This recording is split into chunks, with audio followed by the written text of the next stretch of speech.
എനിക്ക് ഏറ്റവും പ്രിയപ്പെട്ട ഒരു കഥാകാരനെ പറ്റി എനിക്ക് പ്രിയപ്പെട്ട ചിലർ താമസിക്കുന്ന അദ്ദേഹത്തിൻ്റെ ജന്മനാട്ടിൽ വെച്ച് സംസാരിക്കുക എന്ന സന്തോഷമാണ് എന്നെ ഇവിടെ എത്തിച്ചതും ഇപ്പോഴും എന്നെ നിയന്ത്രിക്കുന്നതും. CV ശ്രീരാമനെ വായിച്ചു തുടങ്ങുന്നതിന് മുൻപ് തന്നെ അദ്ദേഹത്തിൻ്റെ ഒരു കഥയെപ്പറ്റി വായിക്കാനിടയായിട്ടുണ്ട് എൻ്റെ കുട്ടിക്കാലത്ത്. അത് ഒരുപക്ഷെ വളരെ കുപ്രസിദ്ധമായ ഒരു സംഭവത്തെ മുൻനിർത്തി ഉണ്ടായിട്ടുള്ള വളരെ ശില്പഭദ്രമായ മലയാളത്തിലെ അന്യൂനമായ ഒരു രാഷ്ട്രീയ കഥയായിരുന്നു അത്. അക്കാലത്തൊക്കെ ഒരു UP സ്കൂൾ വിദ്യാർത്ഥിയായിരിക്കുന്ന കാലത്ത് തന്നെ M കൃഷ്ണൻ നായരുടെ സാഹിത്യവാരഫലത്തിൻ്റെ ഒരു പതിവ് വായനക്കാരനായിരുന്നു ഞാൻ. അപ്പോൾ എൻ്റെ വിശ്വാസം, അക്കാലത്തെ വിശ്വാസം, M കൃഷ്ണൻ നായരുടെ ഒരു കഥയെയോ കവിതയെയോ പ്രശംസിച്ചാൽ ആ കഥ ഉജ്ജ്വലമായിരിക്കും എന്ന ബോധ്യത്തോടു കൂടിയാണ് അന്നത്തെ വായന. അങ്ങനെ ഇരിക്കെ CV ശ്രീരാമൻ്റെ ഒരു കഥയെ ഇപ്പോൾ M കൃഷ്ണൻ നായരുടെ സാഹിത്യവാരഫലം പുസ്തക രൂപത്തിൽ ഇറങ്ങിയിട്ടുണ്ട്, 5-6 വാള്യങ്ങളായി. അതിലൂടെ കടന്നുപോയാൽ CV ശ്രീരാമനെ എനിക്ക് ഇഷ്ടമല്ലെന്നും ഇഷ്ടമാണെന്നും CV ശ്രീരാമനാണ് മലയാളത്തിലെ ഒന്നാം കിടക്കാരനായ കഥാകൃത്ത് എന്ന് മാറി മാറി പറയുന്ന M കൃഷ്ണൻ നായരെ കാണാം അതിൻ്റെ പല വോള്യങ്ങളിലൂടെ കടന്നുപോയാൽ. അപ്പോൾ അക്കാലത്തെ 80കളിൽ വീട്ടുമുറ്റത്ത് പിണ്ടാരികൾ എന്ന CV ശ്രീരാമൻ്റെ ഒരു കഥയെ M കൃഷ്ണൻ നായർ മുക്തകണ്ഠം പ്രശംസിച്ചെഴുതുന്നു. ആ പ്രശംസയ്ക്ക് വലിയ സാങ്കത്യമുണ്ട് ഇപ്പോഴും CV ശ്രീരാമൻ്റെ കഥകളെക്കുറിച്ചുള്ള ചർച്ചയിലെന്നാണ് ഞാൻ വിചാരിക്കുന്നത്. അതുകൊണ്ട് കൂടിയാണ് ഞാൻ ആ കഥ, ആ അനുഭവം ഇവിടെ ഓർമ്മിക്കുന്നത്. ഈ കഥയുടെ പശ്ചാത്തലം ഇവിടെ ഇരിക്കുന്ന മുതിർന്ന എല്ലാവർക്കും അറിയാമായിരിക്കും. അന്ന് കുട്ടിയായിരുന്ന എനിക്ക് പോലും എന്താണ് ഈ കഥയുടെ രാഷ്ട്രീയ പശ്ചാത്തലം അല്ലെങ്കിൽ അതിൻ്റെ പിന്നിലുള്ള സമകാലിക സംഭവം എന്ന് അറിയാമായിരുന്നു. തങ്കമണി സംഭവം എന്നൊരു സംഭവം, ഒരു വളരെ പ്രകോപനപരമായ അതാണ് ആ സംഭവത്തെ ഞാൻ കുപ്രസിദ്ധി ആർജിച്ച എന്ന് വിശേഷിപ്പിച്ചത്. ഇവിടെ തൃശ്ശൂർക്കാരനായ ഒരാൾ കേരളത്തിൻ്റെ മുഖ്യമന്ത്രിയായിരുന്നപ്പോൾ, ആഭ്യന്തരമന്ത്രിയായിരുന്നപ്പോൾ ഇടുക്കി ജില്ലയിലെ തങ്കമണി ഗ്രാമത്തിലെ ചില വീടുകളിൽ കേരള പോലീസിലെ ഉദ്യോഗസ്ഥർ കയറി ചെന്ന് അവിടെ ഉണ്ടായിരുന്ന സ്ത്രീകളെ, മുതിർന്ന സ്ത്രീകളെ ബലാത്കാരം ചെയ്തതാണ് ആ സംഭവം. ആ സംഭവത്തെയാണ് മധ്യകാലഘട്ടത്തെ ഇന്ത്യ ചരിത്ര പുസ്തകങ്ങളിൽ നമ്മൾ വായിക്കുന്ന പിണ്ടാരികളെന്ന കൊള്ളക്കാരുമായി ചേർത്ത് വെച്ചുകൊണ്ട് വീട്ടുമുറ്റത്ത് പിണ്ടാരികൾ എന്ന കഥ എഴുതുന്നത് CV ശ്രീരാമൻ. അപ്പോൾ ഈ കഥയെപ്പറ്റി അന്ന് M കൃഷ്ണൻ നായർ എഴുതിയത് ഞാൻ എപ്പോഴും ഓർക്കുന്നുണ്ട്. ഒരുപക്ഷെ CV ശ്രീരാമൻ്റെ കഥ ലോകത്തെ സംബന്ധിക്കുന്ന ഏറ്റവും സംഗതമായ ഒരു വാക്യവുമായിരിക്കും അത്.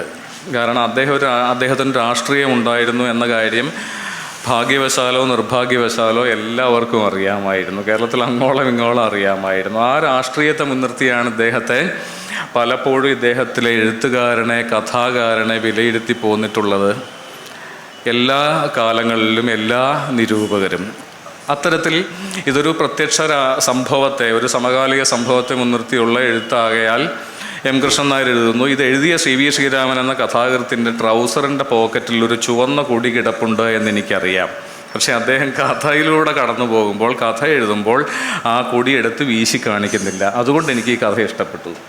പക്ഷേ ആ ചുവന്ന കൊടി അവിടെ തന്നെ ഉണ്ട് എന്നും ഈ കഥ വായിക്കുന്ന ഒരാൾക്ക് ബോധ്യമാകും. ഇതാണ് ഒരുപക്ഷെ രാഷ്ട്രീയവും തൻ്റെ രാഷ്ട്രീയ ജീവിതവും രാഷ്ട്രീയ ബോധ്യങ്ങളും കഥാരചനയും തമ്മിൽ CV ശ്രീരാമൻ പുലർത്തി വന്നിരുന്ന അപാരമായ ഒരു സന്തുലനത്തിൻ്റെ ദൃഷ്ടാന്തം എന്ന നിലയിലാണ് ഞാൻ ഈ കഥ ഇവിടെ ഓർമ്മിക്കുന്നത്. അപ്പോൾ ഇത്തരത്തിൽ 2 ധാരണകളെങ്കിലും എല്ലാ കാലത്തും CV ശ്രീരാമൻ്റെ എഴുത്തിനെ പറ്റി ഉണ്ടായിരുന്നു. എന്തുകൊണ്ട് ജീവിതത്തിൽ രാഷ്ട്രീയക്കാരനായ, രാഷ്ട്രീയ ബോധ്യങ്ങളുണ്ടായിരുന്ന, രാഷ്ട്രീയ നിലപാടുകളും രാഷ്ട്രീയ പ്രവർത്തനവും ഉണ്ടായിരുന്ന, അല്ലെ ഇവിടുത്തെ പോർക്കുളം പഞ്ചായത്തിൻ്റെ 12 വർഷക്കാലത്തെ പ്രസിഡൻ്റായിരുന്ന CV ശ്രീരാമൻ എന്തുകൊണ്ട് തൻ്റെ കഥകളിൽ പ്രത്യക്ഷ രാഷ്ട്രീയം പരാമർശിച്ചില്ല എന്ന ചോദ്യം ഉന്നയിക്കുന്ന നിരൂപകരുണ്ട്. മറിച്ച് എന്തുകൊണ്ട് ഇങ്ങനെ ചെയ്യാത്ത ഈ രാഷ്ട്രീയക്കാരൻ തൻ്റെ കഥകളിൽ നിന്ന് രാഷ്ട്രീയത്തെ, പ്രത്യക്ഷ രാഷ്ട്രീയത്തെ ഒഴിച്ചു നിർത്തിയ ഈ കഥാകാരൻ എന്തുകൊണ്ട് ആശ്രമങ്ങളെപ്പറ്റിയും തീർത്ഥാടനങ്ങളെപ്പറ്റിയും സമൃദ്ധമായി തുടരെ തൻ്റെ കഥകളിൽ എഴുതുകയും പല കഥകളിലും വേദങ്ങളിൽ നിന്നും ഉപനിഷത്തുകളിൽ നിന്നും ഭഗവത്ഗീതയിൽ നിന്നുള്ള ശ്ലോകങ്ങൾ, സംസ്കൃത ശ്ലോകങ്ങൾ ഉദ്ധരിക്കുകയും പല കഥകൾക്കും സംസ്കൃത ചുവയുള്ള പേരുകൾ, സംസ്കൃത ശ്ലോകങ്ങളിൽ അടർത്തിയെടുത്ത പേരുകൾ നൽകുകയും ചെയ്തു എന്ന ചോദ്യം ഉന്നയിച്ച നിരൂപകരും ഉണ്ട്. പക്ഷേ ഇതിൻ്റെ ഇടയിൽ എവിടെയോ ആയിരുന്നു കലാകാരനായ ശ്രീ വി ശ്രീരാമൻ എന്നാണ് എൻ്റെ വിശ്വാസം. അദ്ദേഹം പ്രത്യക്ഷ രാഷ്ട്രീയം എഴുതാതിരുന്നപ്പോഴും മനുഷ്യാവസ്ഥയോടുള്ള അഗാധമായ കൂറ് പുലർത്തിക്കൊണ്ട് തൻ്റെ രാഷ്ട്രീയം തന്നെയാണ് എഴുതിക്കൊണ്ടിരുന്നത് എന്നും തീർത്ഥാടനങ്ങളെപ്പറ്റിയും ആശ്രമങ്ങളെപ്പറ്റിയും ആശ്രമവാസികളെപ്പറ്റിയും തീർത്ഥാടന കേന്ദ്രങ്ങളെപ്പറ്റിയും സന്യാസിമാരെപ്പറ്റിയും സന്യാസത്തെപ്പറ്റിയും എഴുതിക്കൊണ്ട് ഈ സന്യാസം എന്ന ഇന്ത്യൻ പാരമ്പര്യത്തെ തന്നെ അതിലെ കാപട്യങ്ങളെ അപനിർമ്മിക്കുകയായിരുന്നു ശ്രീ വി ശ്രീരാമൻ എന്നും നമുക്ക് സൂക്ഷ്മ വായനയിൽ, സത്യസന്ധമായ വായനയിൽ, തുറന്ന വായനയിൽ ബോധ്യപ്പെടും. ഉദാഹരണമായി ക്ഷുരസ്യധാര എന്ന കഥ, ഞാൻ ആദ്യം പറഞ്ഞ സവിശേഷതയുടെ ഒരു ദൃഷ്ടാന്തമാണ്. ഒരു സംസ്കൃത ശ്ലോകത്തിൽ നിന്ന് അടർത്തിയെടുത്ത ഒരു വാക്കാണ് ക്ഷുരസ്യധാര. സോമർസെറ്റ് മോമിൻ്റെ കഥയിൽ വരെ ഇടം പിടിച്ചിട്ടുള്ള ഒരു റൈസേഴ്സ് എഡ്ജ് എന്ന ശീർഷകമായി മാറിയ ഒരു ശ്ലോകഭാഗമാണ് ക്ഷുരസ്യധാര. അതൊരു ആശ്രമത്തിലെത്തുന്ന അബദ്ധസഞ്ചാരിയായിരുന്ന ഒരാളുടെ ഒരു ദിവസത്തെ അനുഭവത്തെ പറ്റിയാണ്.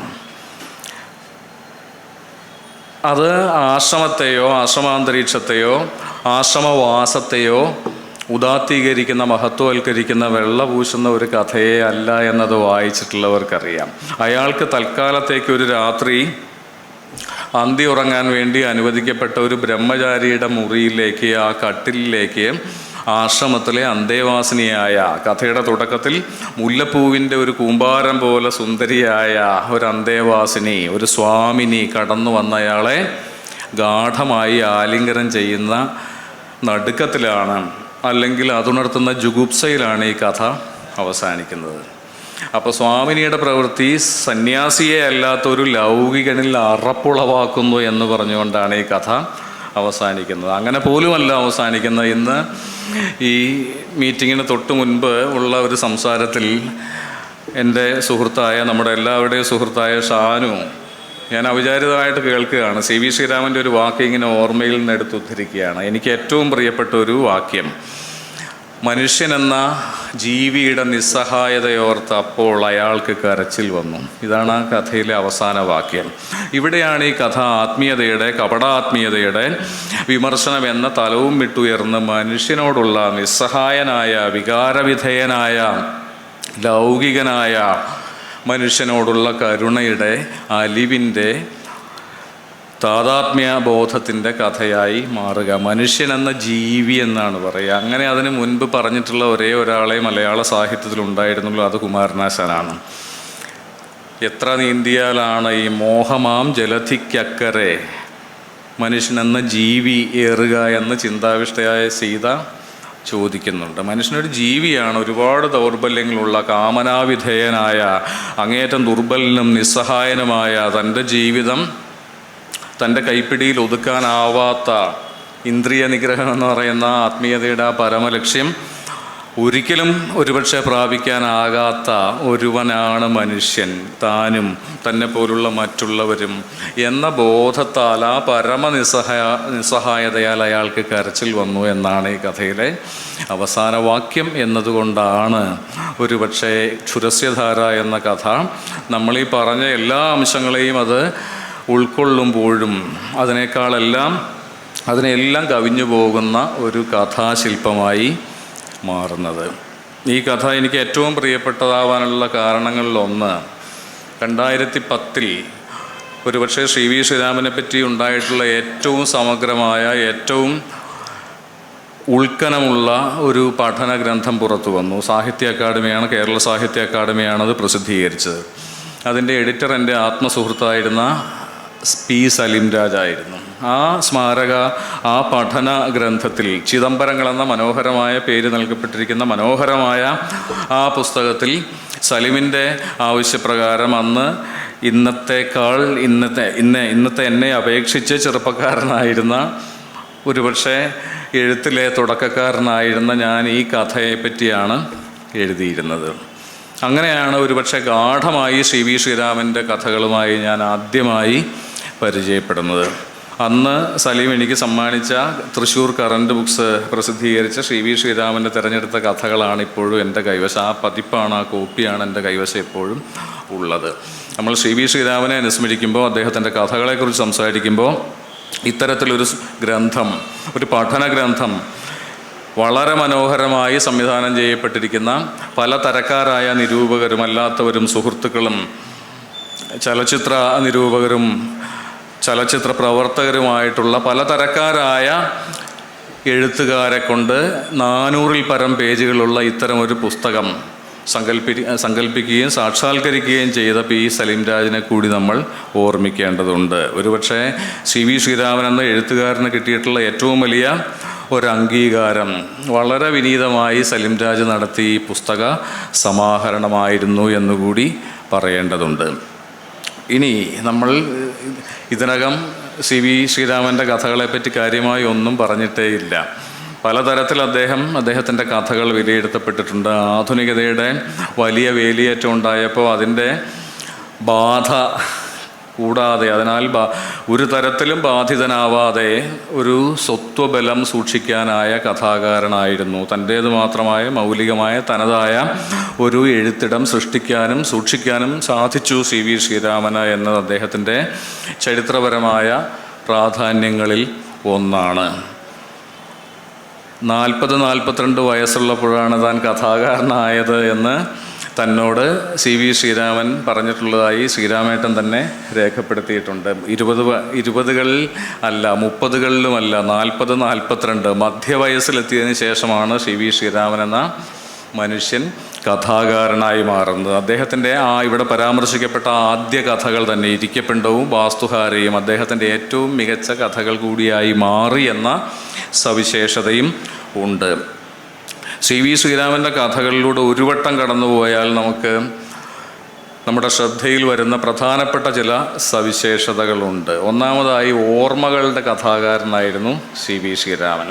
ഒരു സവിശേഷ സന്ദർഭത്തിൽ ഒരു സ്ഥലം ഒരാളെ അയാളുടെ ഭൂതകാലത്തിലേക്ക്, അയാൾ കൂടി ഭാഗഭാക്കായിരുന്ന ഒരു ഭൂതകാല നിമിഷത്തിലേക്കോ കാലത്തിലേക്കോ നയിക്കുന്ന ഘടനയുണ്ട് വി ശ്രീരാമൻ്റെ ഒട്ടുമിക്ക കഥകളിലും.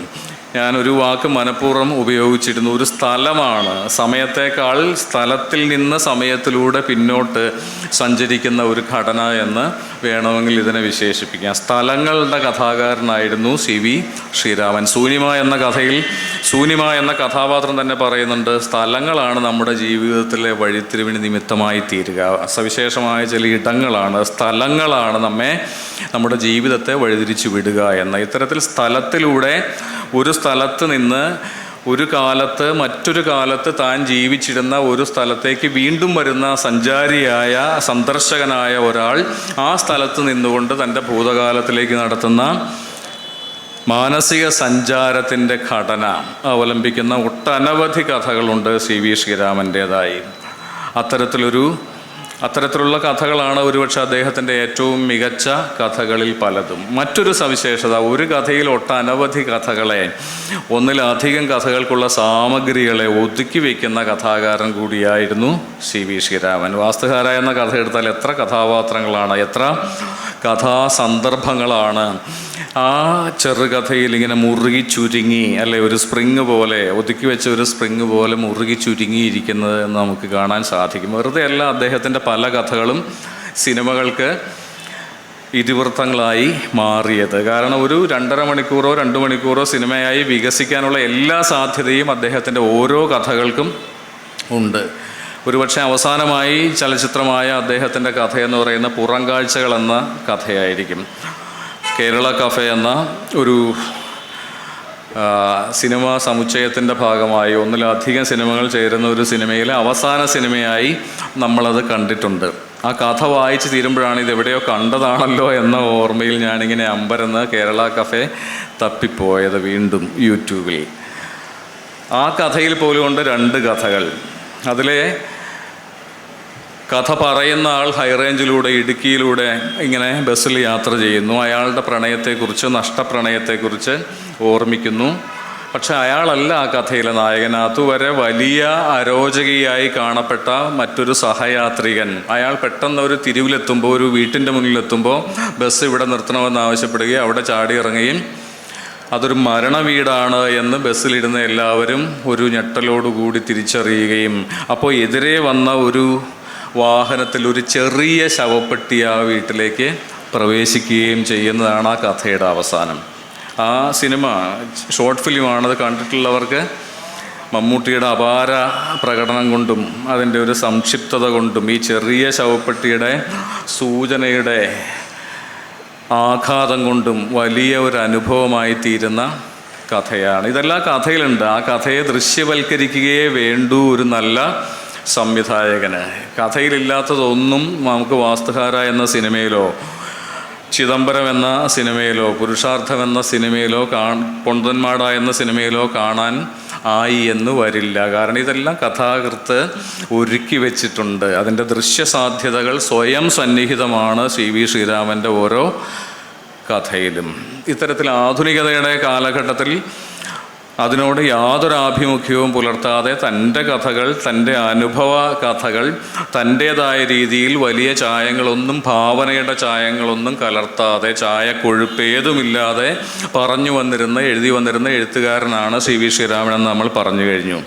അന്നിലയ്ക്ക് പിൽക്കാലത്ത് മലയാള ചെറുകഥയെക്കുറിച്ച് KP അപ്പനെ പോലെ, അല്ലേ, ആധുനികതയുടെ ഏറ്റവും വലിയ നിരൂപകനായിരുന്ന, വ്യാഖ്യാതാവായിരുന്ന, അഭിഭാഷകനായിരുന്ന KP അപ്പൻ ഒരു പുസ്തകം എഴുതിയപ്പോൾ CV ശ്രീരാമൻ്റെ ഒരു കഥയെക്കുറിച്ച് അതിമനോഹരമായ ഒരു ലേഖനം, ഒരുപക്ഷെ KP അപ്പൻ്റെ ഏറ്റവും നല്ല കഥാപഠനങ്ങളിലും നിരൂപണ ലേഖനങ്ങളിലും ഒന്ന് എന്ന് പറയാവുന്ന ഒരു ലേഖനം ചെറുകഥ ആഖ്യാനവും അനുഭവസത്തയും എന്ന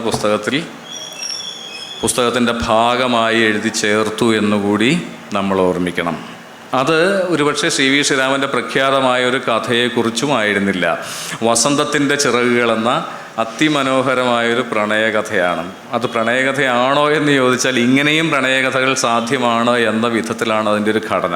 ഞാൻ ആദ്യം പറഞ്ഞ പോലെ 2 കഥകളുണ്ട്, അല്ലെങ്കിൽ 2 കഥാധാരകളെങ്കിലും ഉണ്ട് ഈ കഥയിലും.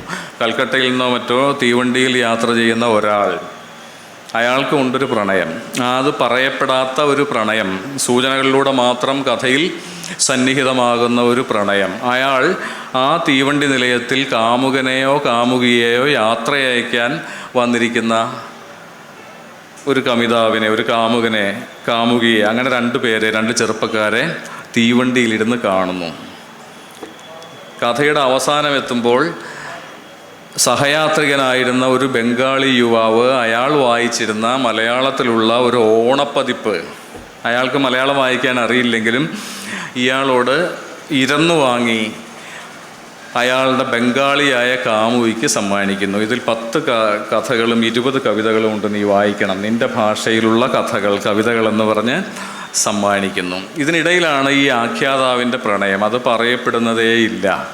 ആ വസന്തത്തിൻ്റെ ചിറകുകൾ അയാളുടെ ഉള്ളിൽ അപ്പോൾ ഈ 2 ദൃശ്യങ്ങളുടെ, 2 അനുഭവങ്ങളുടെ ഇടയിൽ എപ്പോഴോ സ്പന്ദനം കൊണ്ടു എന്നും മാത്രമേ സൂചിപ്പിക്കുന്നുള്ളൂ കഥാകാരൻ. ഇങ്ങനെ കഥ എന്നത് എല്ലാം പറയുന്നതിൻ്റെ കലയല്ല. കവിത പോലെ ചിലത് പറയുകയും അതിലധികം പറയാതിരിക്കുകയും വായനക്കാർക്ക് അവരുടെ ഭാവനയ്ക്ക് പൂരിപ്പിക്കാൻ വിട്ടുകൊടുക്കുകയും ചെയ്യുന്ന കലയായിരുന്നു CV ശ്രീരാമൻ്റേത്. ഇതിലെ ആഖ്യാതാവിൻ്റെ പ്രണയം എന്തായിരുന്നു, എങ്ങനെയായിരുന്നു, എപ്പോഴായിരുന്നു, ഇതൊന്നും നമ്മൾ അറിയുന്നില്ല.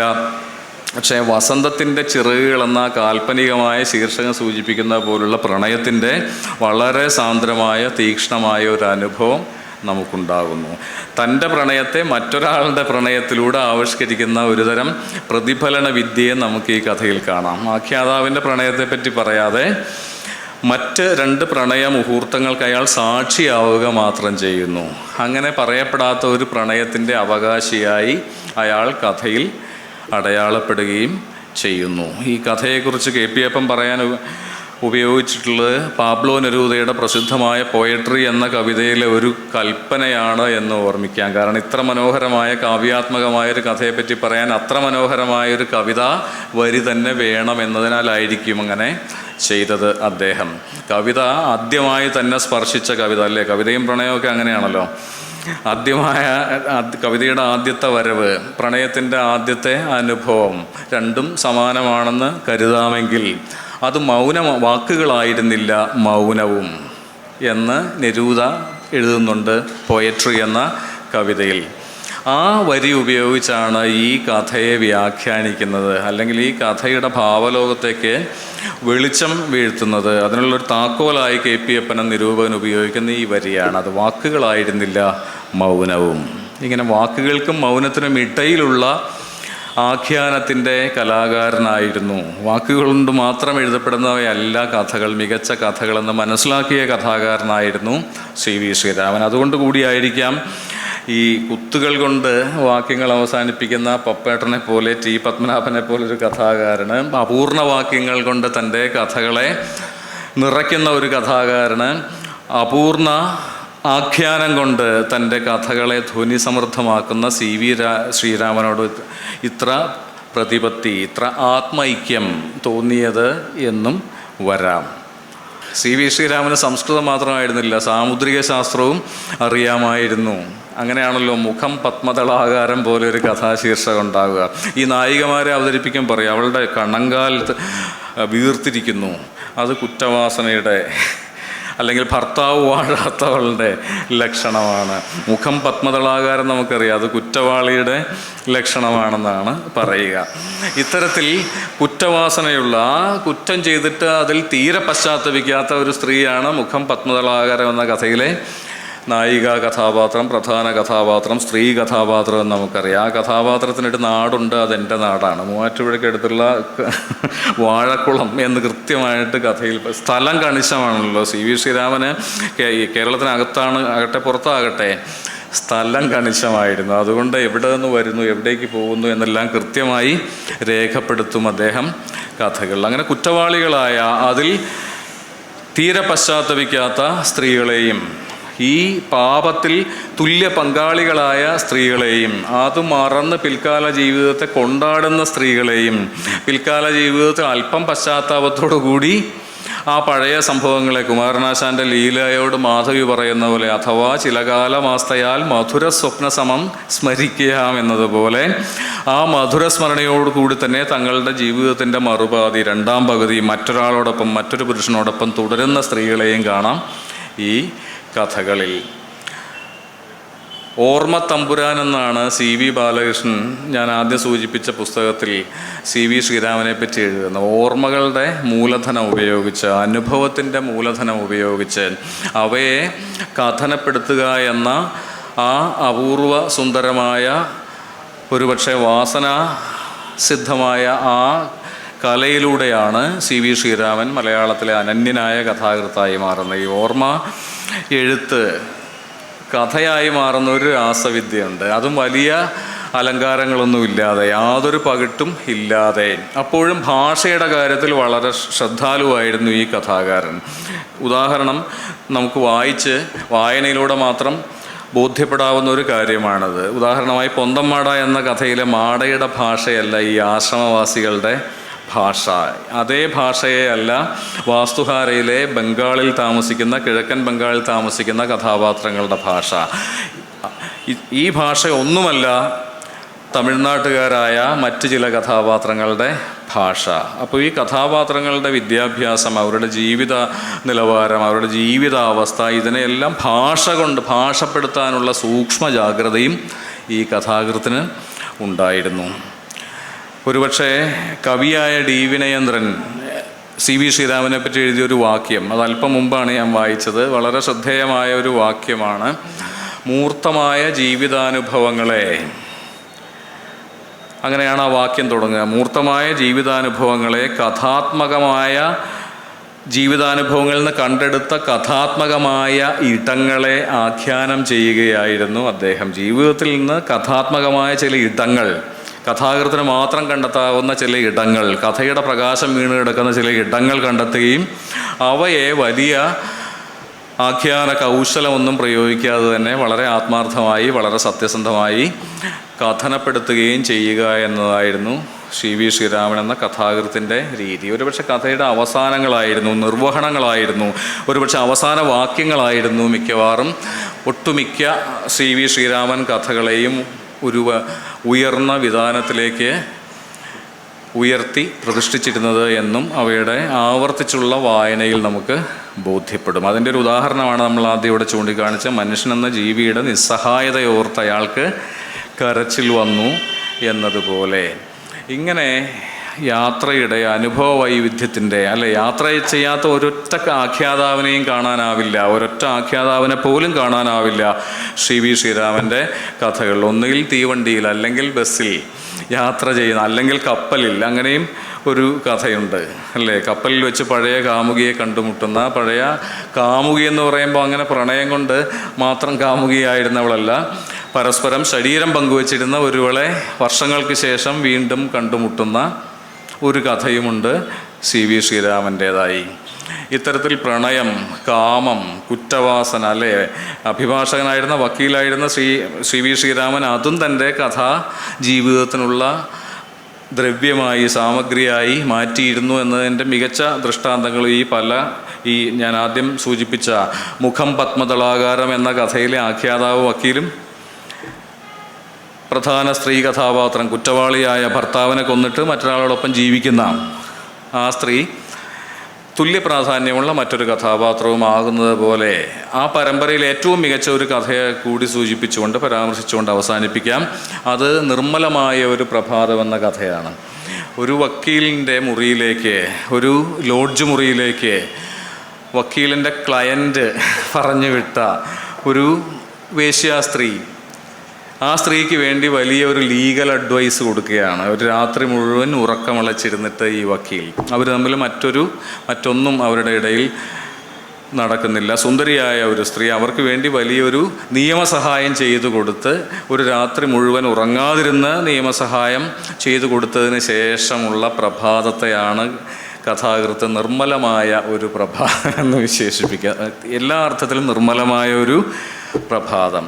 ഇങ്ങനെ എല്ലാ ആഖ്യാനാംശങ്ങളും ശീർഷകം തൊട്ട് ഓരോ വാക്യവും ഒരു കഥയിൽ അനിവാര്യമായി തീരുമ്പോഴാണ് അതൊരു മികച്ച കഥയായി മാറുക അല്ലേ? ആൻറ്റൺ ചെക്കോവ് പണ്ട് എവിടെയോ പറഞ്ഞിട്ടുണ്ട്, നമ്മളൊരു കഥയുടെ തുടക്കത്തിൽ ഒരു മുറിയെ പറ്റി പറയുമ്പോൾ മുറിയുടെ ചുവരിൽ ഒരു തോക്ക് തൂക്കിയിട്ടിരിക്കുന്നു എന്ന് പറഞ്ഞാൽ കഥ തീരുന്നതിന് മുമ്പ് എപ്പോഴെങ്കിലും ആ തോക്ക് നിറയൊഴിച്ചിരിക്കണം, അല്ലെങ്കിൽ അങ്ങനെ ഒരു പരാമർശം ആവശ്യമില്ല കഥയിൽ എന്നതുപോലെ ഓരോ ആഖ്യാനാംശവും അനിവാര്യമായി തീരുന്ന ഈ നെയ്ത്തുവിദ്യയുടെ സൗന്ദര്യമായിരുന്നു CV ശ്രീരാമൻ എന്ന മഹാനായ കഥാകൃത്തിൻ്റെ അദ്ദേഹത്തെ എക്കാലത്തും ഇക്കാലത്തും പ്രസക്തനാക്കുന്ന ഏറ്റവും വലിയ ആഖ്യാന സവിശേഷത എന്നും. വാസ്തുഹാര പോലെ ഒരു കഥ അഭയാർത്ഥികളുടെ ഈ കാലത്തോടും സംസാരിക്കുന്നുണ്ട്. അതാണ് ഒരുപക്ഷെ CV ശ്രീരാമൻ്റെ കഥയുടെ രാഷ്ട്രീയ പ്രസക്തി, സാർവകാലിക പ്രസക്തി.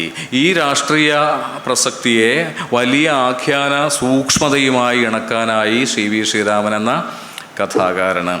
അദ്ദേഹത്തെ അവസാനമായി ഞാൻ കണ്ട ഒരു നിമിഷം കൂടി ഓർത്തുകൊണ്ട് അവസാനിപ്പിക്കാം. ഇവിടെ പുകവലി, മദ്യപാനം മുതലായ ദുശ്ശീലങ്ങളുള്ള എഴുത്തുകാരെ ബഹിഷ്കരിക്കണം എന്ന ആവശ്യത്തെപ്പറ്റി ശ്രീരാമേട്ടൻ സൂചിപ്പിക്കുകയുണ്ടായി. ഞാൻ അദ്ദേഹത്തെ എൻ്റെ ചെറുപ്പകാലത്താണ് ആദ്യമായി ഇവിടെ അടുത്തുള്ള ഒല്ലൂർ എന്ന സ്ഥലത്ത് മറ്റൊരു കവിയുടെ മുല്ലനേഴി മാഷിൻ്റെ മക്കളുടെ വിവാഹ ദിവസമാണ്. എൻ്റെ ചെറുപ്പകാലത്താണ് ആദ്യമായും അവസാനമായും കാണുന്നത്. അന്നേരം അദ്ദേഹം തൻ്റെ ഇഷ്ടപാനീയം കഴിച്ചുകൊണ്ട് നിൽക്കുന്ന നിലയിലാണ് അദ്ദേഹത്തെ ഞാൻ കണ്ടത്. അതൊരു വിലപിടിച്ച ഓർമ്മയായി മനസ്സിൽ സൂക്ഷിച്ചുകൊണ്ട് നിർത്തട്ടെ. നന്ദി, നമസ്കാരം.